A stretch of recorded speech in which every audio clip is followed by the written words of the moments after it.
Her gushing assessment of her marriage to the Hollywood star reduced George, 57, to tears as he was honored by the American Film Institute. Amal also confessed that she had resigned herself to spinsterhood before she met George.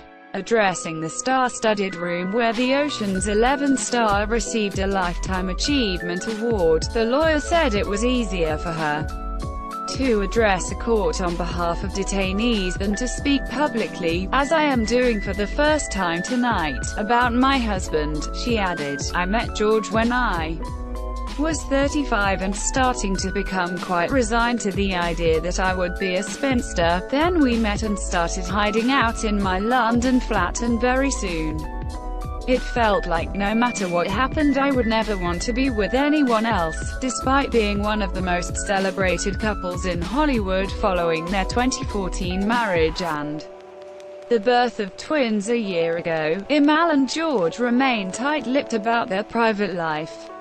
But as George looked on, the 40-year-old revealed more about their marriage in her speech, adding, "I could not sleep when we were apart, and I'm told that I would display a particular grin and head tilt when reading his text messages or the letters he would hide in my bag." Perry Edwards is now said to be one of the major names in the frame to replace Louis Walsh as an X Factor judge when the hit show returns to our screens in the autumn.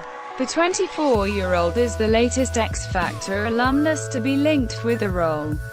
Louis Tomlinson, as Day-Night has already revealed, and Leona Lewis are also said to be in the shake-up. A show insider said, "People are starting to talk seriously about Perry as Louis' replacement." Little mix came through the X Factor, so Perry has seen the process from start to finish.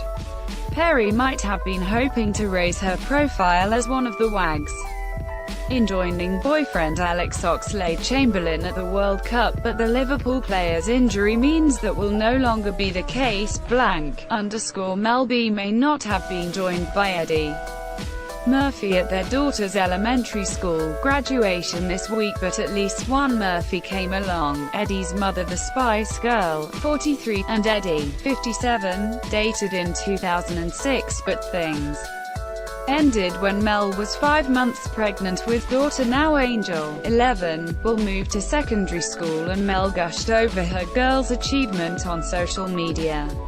Mel wrote, "Oh, congratulations my baby girl Angel. Happy graduation my love. How you have grown up. You are loved so much. Glad me and your family were there today supporting, cheering you on. World better watch out, she's a genius." Royal venue goes ape. It was a far from regal affair at the Royal Albert Hall as fans of the Arctic Monkeys managed to create a temporary mosh pit at the iconic venue. While the level of raucousness normally experienced at the Grade I-listed building is limited to a bit of vigorous flag-waving on the last night of the proms, the Sheffield Rockers certainly know how to give their fans what they want. As soon as they started playing some of their older tracks, the audience went wild, and by the time they played their hugely popular debut song, I Bet You Look Good on the dance floor, tops were off and being swung in the air. The Crown actor Matt Smith and Noel Gallagher's daughter Renee were also in attendance, along with Day. Bruised and covered in beer as we all avoided the mosh pit madness. Tony Hadley is still refusing to reveal the reason behind his Spandau Ballet exit. And while the 58-year-old now goes so far as to say there is a specific reason, he won't lift the lid on what it is. "I could make a cheap shot and tell you exactly why I left. I don't want to do that. I'm not into cheap shots," says the former Spandau frontman, whose new album Talking to the Moon came out yesterday. "It's something that happened. It was specific and I may never say. You have to have a little bit of dignity," adds the former. I'm a celebrity contestant. They're getting on with their lives and I'm getting on with mine. True.